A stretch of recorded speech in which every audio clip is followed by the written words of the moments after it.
Castillo and this is my Otaco story.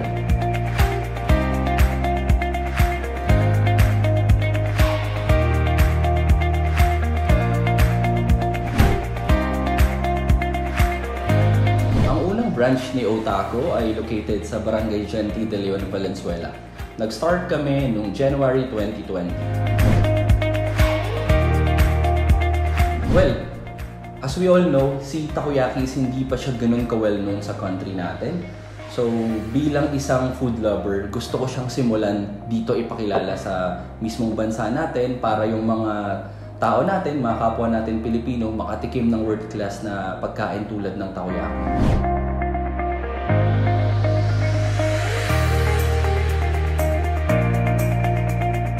Consider namin na magsara ng ilang tindahan. Ngunit nakaisip kami ng mga strategy na pwede namin gawin para yung mga tao namin patuloy namin mabigyan ng trabaho and yung tindahan namin patuloy namin ma-operate. So, awa ng Diyos, tuloy-tuloy yung tindahan namin mula nung nagsimula yung lockdown noong March 2020. So, after we started Otaco last January 2020, mayroon na kami ngayong total of 98 branches na span of 1 year and few months. So, tuloy-tuloy pa din yung expansion namin sa tulong ng mga franchisee namin and other investors.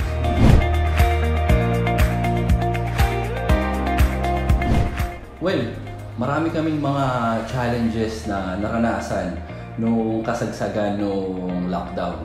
Nandiyan yung kakulangan sa mga customers kasi syempre, hindi lahat ng tao pwedeng lumabas.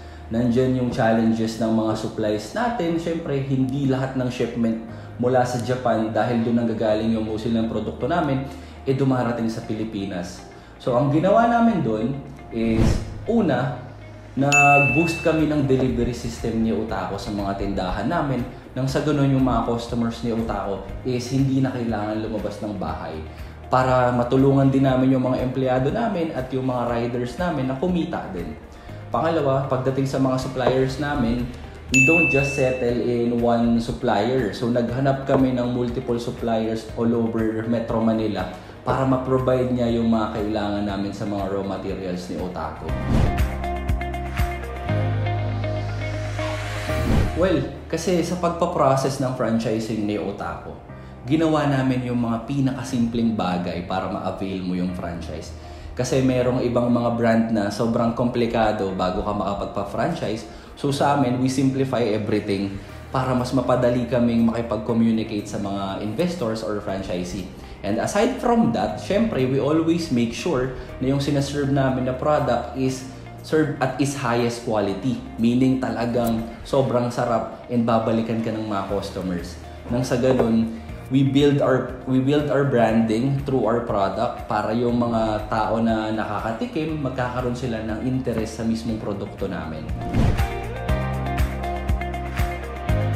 Well, tulad nga ng na-mention ko kanina, we only serve the highest quality of our product. We make sure na yung sineserve namin ng mga produkto sa mga tao, deserve ng mga taong bumibili and deserve ng pera na binabayad nila sa amin. Hindi kami nagre-rely sa pwede na. We always make sure na yung produkto na kakainin ng customer is best experience nila sa takoyaki. And yung difference kasi namin compared sa ibang mga takoyaki brand is yung product namin is very close sa quality nung merong mga takoyaki store sa Japan. Kaya nagugustuhan kami ng mga tao dito sa sarili nating bansa and yung mga tao na naka-experience ng real authentic Japanese takoyaki. Well, ako, hindi ko masasabi ngayon na sobrang successful ko na dahil I still do my very best every day to be at my best potential possible. So, ang mapapayo ko sa mga millennials and sa mga gustong sumubok ng pagnenegosyo is galingan nila sa lahat ng ginagawa nila dahil hindi natin masasabi kung ano yung mga possibility na pwedeng dumating sa atin, kung ano yung mga chances na pwedeng ibigay sa atin. So, we have to make sure na kailangan ready tayo sa mga pwedeng bagay na dumating sa atin. Nang sa ganun, kapag kinaharap natin sila, maging maganda yung kalabasan. And also sa mga students natin na nanonood dyan, kailangan din natin seryosohin ng pag-aaral dahil meron silang similarities sa pagnenegosyo o pagtatrabaho sa totoong buhay. Bakit? When you do good in class, you get good grades. When you do good in work or your business, you get good life. So we have to make sure na sa pag-aaral pa lang, ready na kayo sa mga magagandang bagay. Pinapractice po, sinasanay nyo na yung sarili nyo sa mga magagandang bagay para sa ganun pagdating sa totoong buhay, ready kayo sa anumang challenges and magiging excellent kayo sa mga bagay na gusto nyong gawin.